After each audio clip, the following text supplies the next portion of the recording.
नमस्कार, मेरा नाम है कोमल झा। देश रोजाना के डिजिटल प्लेटफॉर्म से आइए जानते हैं आज की हेडलाइंस। दिल्ली ब्लास्ट में एनआईए ने आतंकियों के बी टीम पर फोकस, लो एक्सपोजर हाई एक्सपर्टीज मॉडल सामने आया। यानी कि एनआईए अब केवल मुख्य हमलावरों पर नहीं बल्कि उन्हें सपोर्ट देने वाले नेटवर्क यानी कि बी टीम पर जांच कर रही है। ये लोग देखने में आम थे, लेकिन विस्फोटक, फंडिंग और लॉजिस्टिक जैसी की विशेषज्ञों की मदद कर रहे थे। 5 शहरों को कोर जोन घोषित किया गया और इनके ठिकानों पर संपर्क कर छानबीन की जा रही है। उडुपी के श्री कृष्ण मठ में पीएम मोदी ने किए दर्शन, 13वीं शताब्दी के गुरु श्री माधव आचार्य को किया नमन और गीता के शिक्षकों पर विचार साझा किया। पटना में 1 से 5 दिसंबर तक विधानसभा सत्र के दौरान धारा 163 लागू, विरोध प्रदर्शन पर पाबंदी। पटना जिला प्रशासन में विधानसभा के शीतकालीन सत्र के दौरान सुरक्षा कड़ी करते हुए धारा 163 लागू की गई। इस दौरान जुलूस, धरना प्रदर्शन या फिर बिना किसी अनुमति के लाउडस्पीकर का प्रयोग पूरी तरह से प्रतिबंधित रहेगा। अतिरिक्त सुरक्षा बल तैनात किए जाएंगे और ट्रैफिक नियंत्रण की व्यवस्था लागू की जाएगी। अखिलेश यादव ने एसआईआर को बताया महाषड्यंत्र, वोट काटने की बात को लेकर जताई चिंता। उन्होंने कहा कि आज वोट कट रहे हैं, कल यहां असर खेत, जमीन, राशन, आरक्षण और बैंक खातों तक पहुंच सकता है। उन्होंने सभी विपक्षी दलों से एकजुट होकर इस घपलेबाजी का विरोध करने की अपील की। चलिए अब जानते हैं हरियाणा की कुछ खास खबरों के बारे में। हरियाणा में खाद वितरण की नई व्यवस्था, अब केवल पोर्टल पंजीकृत किसानों को ही मिलेगा खाद।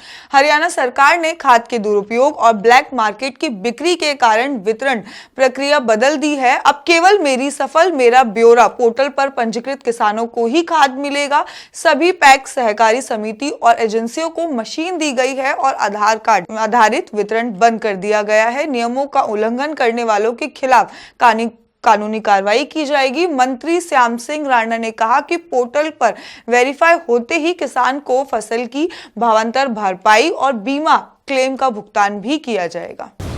कैथल में महिला सरपंच सोनिया निलंबित, पंचायत जमीन पर कथित कब्जा का था आरोप। कैथल जिले के संगतपुरा गांव के सरपंच सोनिया को इसके चुनावी दस्तावेजों के कथित गड़बड़ी और पंचायत की जमीन पर अवैध कब्जा करने के आरोप में निलंबित किया गया। शिकायतकर्ता बलजीत सिंह ने प्रशासन को यह जानकारी दी कि जांच के दौरान सरपंच के प्रतिनिधि और आरोपों को राजनीति से प्रेरित बताया। निलंबन के बाद पंचायत की संपत्ति का प्रभार 5 सदस्यीय समूह को सौंप दिया गया है।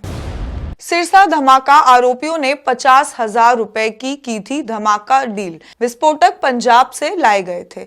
हरियाणा के सिरसा में महिला थाने के बाहर हुए धमाके के 5 आरोपियों को गिरफ्तार किया गया। आरोपियों ने विस्फोटक सामग्री पंजाब से मंगाई थी और करीब 50,000 में धमाका करने की ये डील की थी। पुलिस जांच कर रही है कि क्या किसी बाहरी देश या समूह का इसमें लिंक है। शुरुआती जानकारी के मुताबिक यह हल्के स्तर का देसी ग्रेनेड या फिर जुगाड़ू विस्फोट था। आरोपियों के घर से कील और मास्क भी बरामद किए गए। इंग्लैंड में एमबीए कर रहे दादरी के युवक की हत्या, 5 भारतीय युवक गिरफ्तार। दादरी जिले के निवासी 27 वर्षीय विजय कुमार, जो कि इंग्लैंड में एमबीए कर रहे थे, यूनिवर्सिटी से लौटते समय हत्या का शिकार हुआ। उसके 5 युवकों की गाड़ी में लिफ्ट दी थी, जिसके बाद उसकी हत्या कर दी गई। इंग्लैंड पुलिस ने दिल्ली और कुरुक्षेत्र के पास आरोपियों को हिरासत में लिया। शव 1 सप्ताह बाद भारत लाया जा सकता है। आरोपी को वीरवार को कोर्ट में पेश किया जाएगा। होडल में भाई ने बहन पर 2 करोड़ की चोरी और प्रॉपर्टी हड़पने का लगाया आरोप। पुलिस ने 1 करोड़ 35 लाख बरामद किए। हरियाणा के होडल में देशराज ने आरोप लगाया कि उनकी बहन लक्ष्मी ने 2 करोड़ रुपए चोरी कर लिए और प्रॉपर्टी हड़पने की कोशिश की। पुलिस ने कार्रवाई कर बहन को गिरफ्तार किया और 1 करोड़ 35 लाख रुपए बरामद किए। भाई का दावा है कि बहन ने उसकी मां से मकान की रजिस्ट्री अपने नाम करवा ली, जबकि जमीन और मकान परिवार के पैसों से खरीदे गए थे। मामला अदालत में चल रहा है और भाई ने परिवार और दस्तावेज दिखाकर अधिकारों की पुष्टि की है। हरियाणा ने अलाइनमेंट की मंजूरी दी। अब शेखावटी के 3 जिलों जल्द पाएंगे यमुना का पानी। राजस्थान के सीकर, झुंझुनू और चूरू जिले तक यमुना का पानी पहुंचाने की दिशा में बड़ा कदम बढ़ाते हुए हरियाणा सरकार ने हथिनी कुंड से हसियावास तक प्रस्तावित 300 किलोमीटर पाइपलाइन अलाइनमेंट को मंजूरी दे दी है, जिसमें कि 290 किलोमीटर हिस्सा हरियाणा और 10 किलोमीटर राजस्थान आएगा। दोनों राज्य की संयुक्त टास्क फोर्स अब डीपीआर तैयार करेगी, जिससे केंद्रीय सरकार आयोग, जल आयोग को भेजा जाएगा।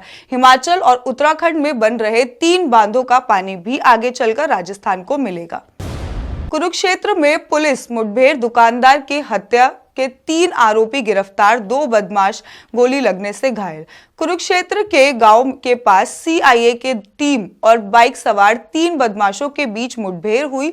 पुलिस की जवाबी कार्रवाई में 2 आरोपी साहिल और नितिन की टांग पर गोली लगी, जबकि तीसरा आरोपी अनमोल बिना चोट के पकड़ा गया। तीनों पर सिरसाला रोड पर दुकानदार की गोली मारने का आरोप है, जिसकी बाद में मौत हो गई। बदमाश हथियारों के साथ किसी बड़ी वारदात की फिराक में थे। पुलिस ने आरोपी को अस्पताल में भर्ती करवाया, आगे की पूछताछ शुरू कर दी। मीडिया के लिए कैशलेस हेल्थ सुविधा जल्द लागू होगा, चंद्रशेखर धारनी ने सरकार से रखी बड़ी मांग। भिवानी के मीडिया वेल बीइंग एसोसिएशन की बैठक में अध्यक्ष चंद्रशेखर धारनी ने पत्रकारों के हितों में लेकर एक बड़ी मांग रखी। उन्होंने कहा कि पत्रकारों की पेंशन बढ़ाकर 30,000 की जाए और कैशलेस हेल्थ सुविधा तुरंत लागू की जाए, जो कि सरकार ने अभी तक शुरू नहीं की है। साथ ही मीडिया एक्रीडेशन को ऑनलाइन सरल और समयबद्ध बनाने की मांग की। धारनी ने पत्रकारों के लिए सस्ती आवासीय सुविधा, प्रेस क्लब भावना, बीमा सुरक्षा सहित कई कल्याणकारी कदम उठाने की अपील भी की है। आइए अब जानते हैं इंटरनेशनल न्यूज के बारे में। तो दक्षिणी थाईलैंड में भयानक बाढ़ ने मचाई तबाही, 145 की मौत, हजारों लोग हुए बेघर। रूस के राष्ट्रपति पुतिन 2 दिवसीय यात्रा पर आएंगे भारत, विदेश मंत्रालय ने किया ऐलान। इंडोनेशिया लगातार प्रकृति आपदाओं की मार झेल रहा है। पिछले 30 दिन में यहां 1400 से ज्यादा भूकंप दर्ज किए गए हैं।